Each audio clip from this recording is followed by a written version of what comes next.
Bonjour Arnaud. Bonjour. Le parcours, j'ai démarré, il y a quelques années maintenant dans des enseignes où j'ai démarré, en apprenti. J'ai dirigé le magasin de grandes enseignes, nationales. Après j'ai ouvert mon premier magasin, indépendant, généraliste et puis, pendant cette période-là, j'ai fait le constat que les enfants, en fait, ça représentait 5 à 10 de l'activité de l'opticien et on avait souvent pas le choix suffisant pour bien équiper les enfants et j'étais un petit peu frustré et donc j'ai décidé d'ouvrir un magasin pour enfants il y a 15 ans maintenant. Voilà, un vrai pari et une vraie envie, de ma part.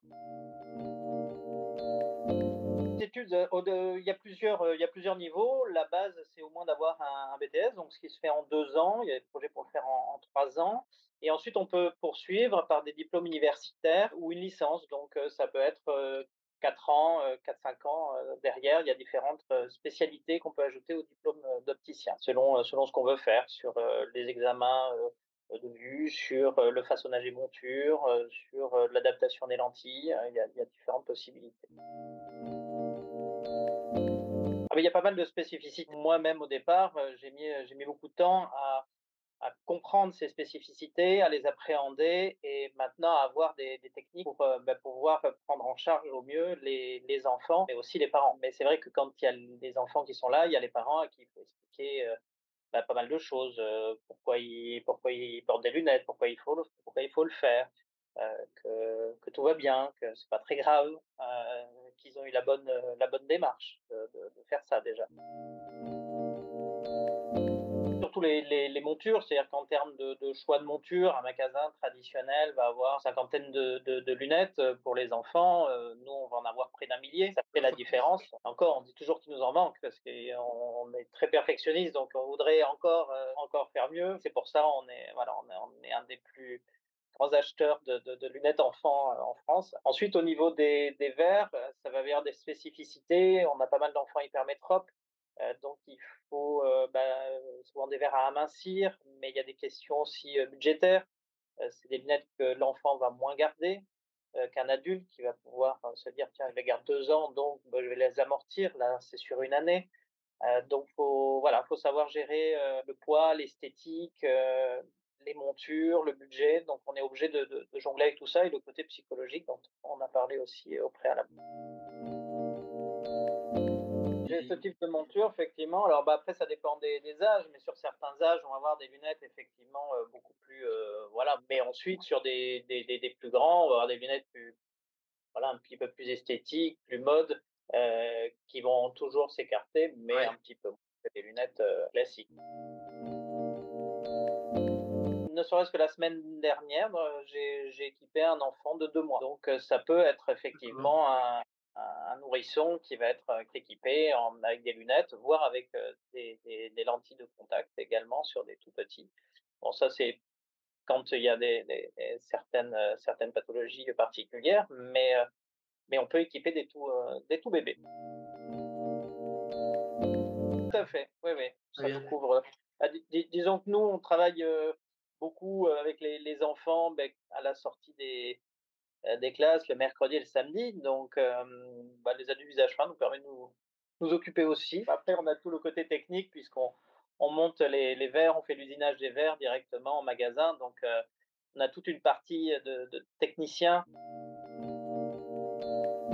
Après, ça dépend des âges. Chez les tout petits, c'est pas mal d'hypermétropie. On a aussi des enfants amblyopes, c'est-à-dire c'est un enfant dont un œil s'est développé, mais l'autre se développe, plus lentement et donc le but est de réentraîner l'œil qui se développe plus lentement à fonctionner, et après aux 2 yeux de fonctionner ensemble. Donc ça, c'est un gros travail, qu'on a nous, qu'ont avant l'ophtalmologiste et l'orthoptiste aussi. Il y a un travail de l'orthoptiste, du suivi, sur ce type de cas qui est important et Ouais. ensuite quand, ils avancent dans l'âge, ça va être, la mieux c'est ça. En fait, on utilise de moins en moins notre vision de loin. On est tous devant nos écrans, on fait nos courses devant nos écrans, on fait tous tout en vision de près, on travaille dans des bureaux et résultat, on est en train de perdre petit à petit cette vision loin.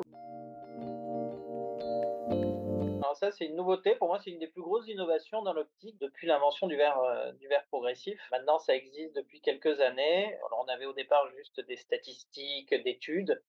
Maintenant, on le voit avec les clients qu'on peut équiper. Le mode est assez complexe. Le fait que l'œil soit myope, c'est qu'il soit trop long. Donc, on va essayer de dire à l'œil d'arrêter de grandir. Et pour ça, on va avoir une sorte de nid d'abeille sur le verre qui est quasiment invisible à l'œil nu, hein, avec des corrections qui sont vraiment pas tout à fait celles du porteur, qui va permettre de défocaliser les images sur la rétine et pas en arrière de la rétine.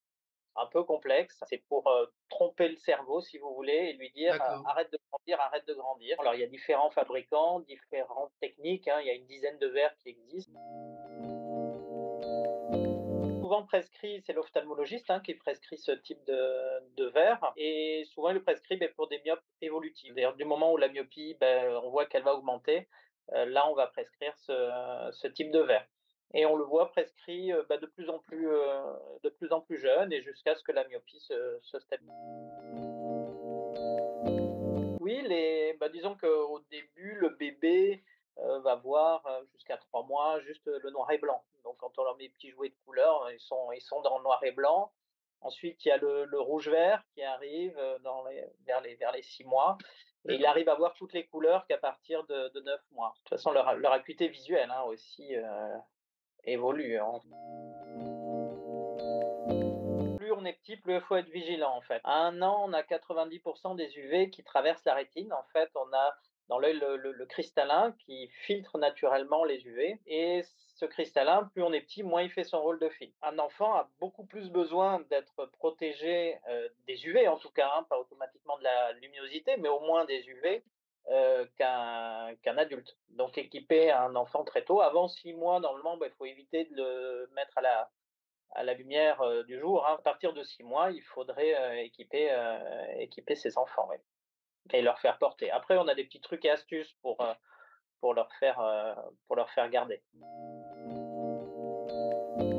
Avant de sortir de chez soi, on met à l'enfant les vêtements, la casquette, les lunettes, et puis on sort. Sauf qu'à l'intérieur, l'enfant, si on lui met les lunettes de soleil, il va se dire: «C'est tout noir, ça sert à rien, c'est nul ce truc», et il va les enlever. Au bout de 2-3 fois, il va comprendre que c'est plus confortable, et là, il va plus facilement les garder. Et après, il faut des montures, bien adaptées. Parfois, on a des montures qui peuvent être, très, mignonnes, mais qui vont pas être confortables. Auquel cas, si c'est pas confortable, il va les enlever. On peut faire ça. Nous, on a des offres notamment de deuxième paire, où on peut D'accord, faire, ceux très qui bien. ont des lunettes correctrices, on a des offres pour faire une solaire correctrice à la vue. Je dirais sur les marchés, les bords de plage, mais je dirais aussi sur internet. Vous avez des offres sur des grands sites de réseaux sociaux, avec des grandes marques à prix cassé. Voilà, j'ai des clients qui sont déjà revenus avec, des lunettes de ce type pour me demander, si c'était efficace ou pas, hein. Quand on les passe au testeur, on a la surprise que c'est pire que tout, parce qu'une lunette qui est teintée mais qui ne filtre pas les UV, l'œil se sent protégé, donc la pupille se dilate derrière un verre teinté, et les UV rentrent 2 fois plus que si on n'avait rien. Donc parfois, il vaut mieux rien porter plutôt une mauvaise paire de lunettes de soleil. Eh bien, merci Arnaud, beaucoup pour cette Avec plaisir. interview. Ça nous a Merci donné quand beaucoup. même quelques points clés. Donc, je répète, donc vous avez une boutique à Bordeaux, cours de Verdun, une autre, donc pas très loin, des Allées Tourny. Rassenon, que je connais aussi, 2 rue Édouard Vaillant, qui est dans le prolongement de l'avenue Thiers. Une autre boutique à Toulouse, que je connais pas. Merci Arnaud, à bientôt, au Merci à vous. revoir. À bientôt.